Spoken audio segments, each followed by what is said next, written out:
A reading from the Gospel according to Matthew. Now when Jesus came into the district of Caesarea Philippi, he asked his disciples, "Who do people say that the Son of Man is?"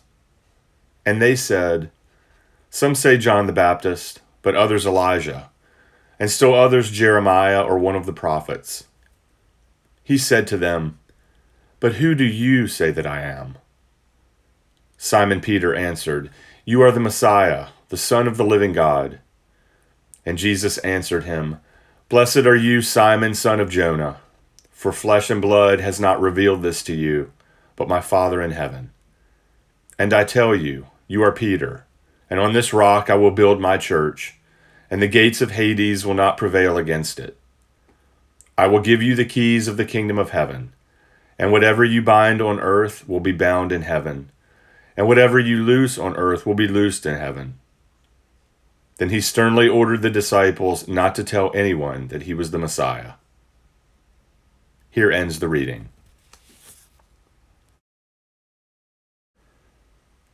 Who do people say that the Son of Man is?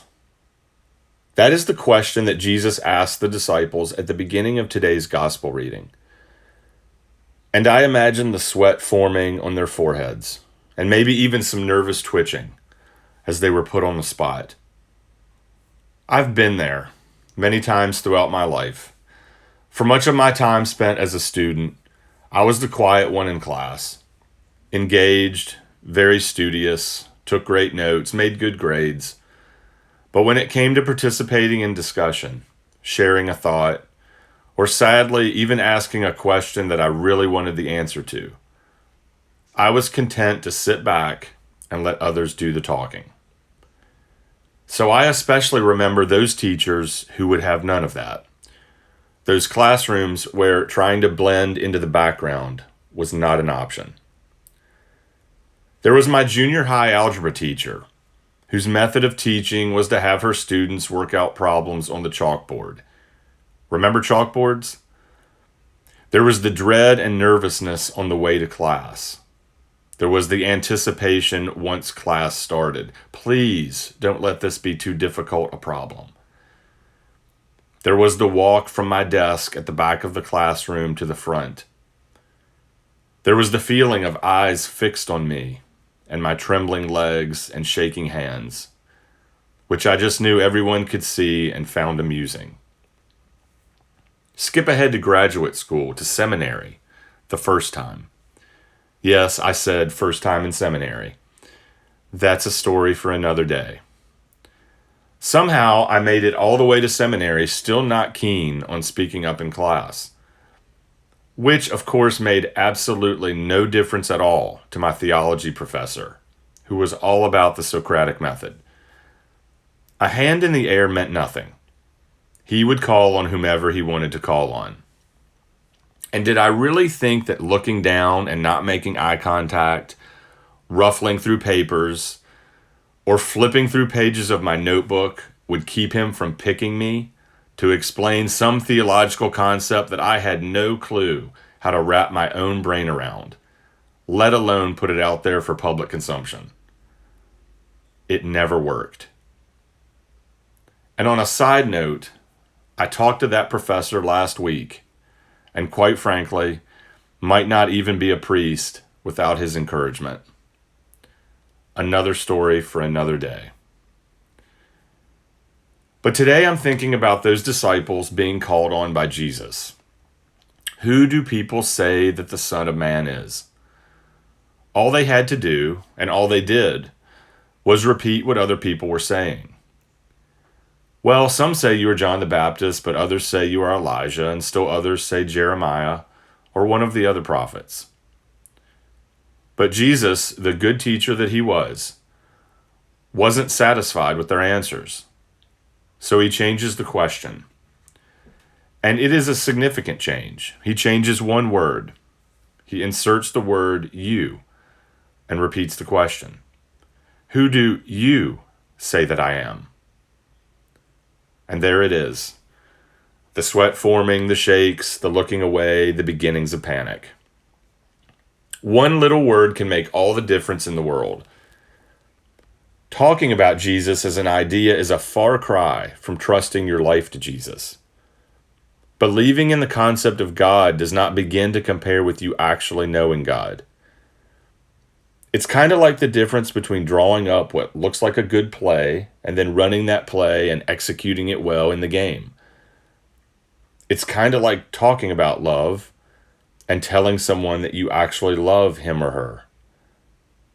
That's the kind of difference Jesus seems to be hinting at.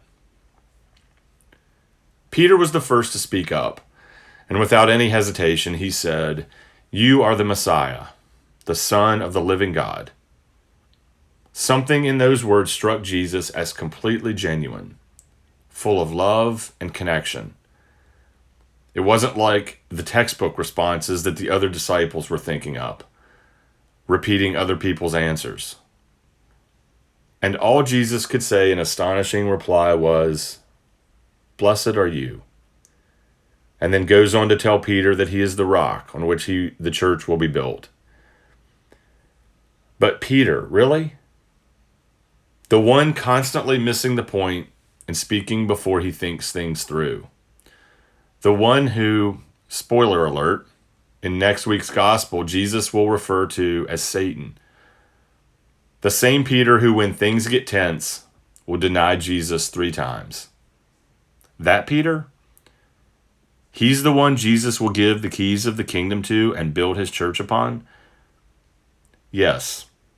Peter is the one apparently getting the big promotion. And why?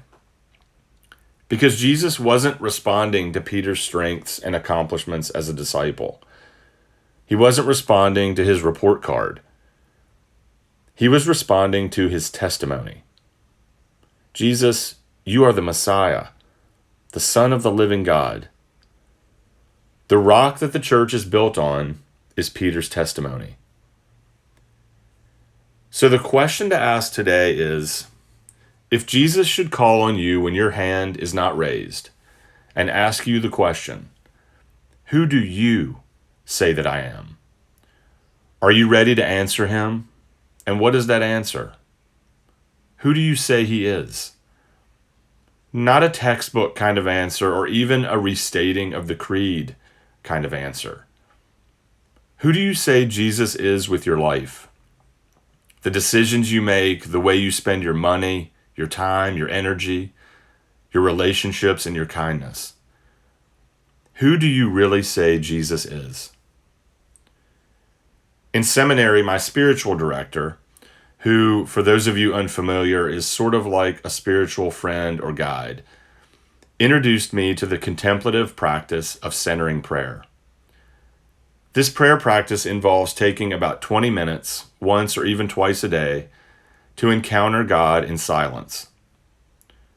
One day, overwhelmed by all the work I had to do and all my commitments, I expressed the difficulty of finding those 20 minutes to spare in my busy schedule. And he challenged me on it and said, "Take out your calendar. Now find a time and write it on your calendar, because that's where we note the important things in our day." And this is not to say that it has always been on my calendar since that conversation happened.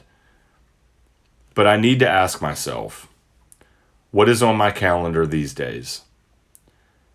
And perhaps you might ask yourself, what is on yours? What do we consider important?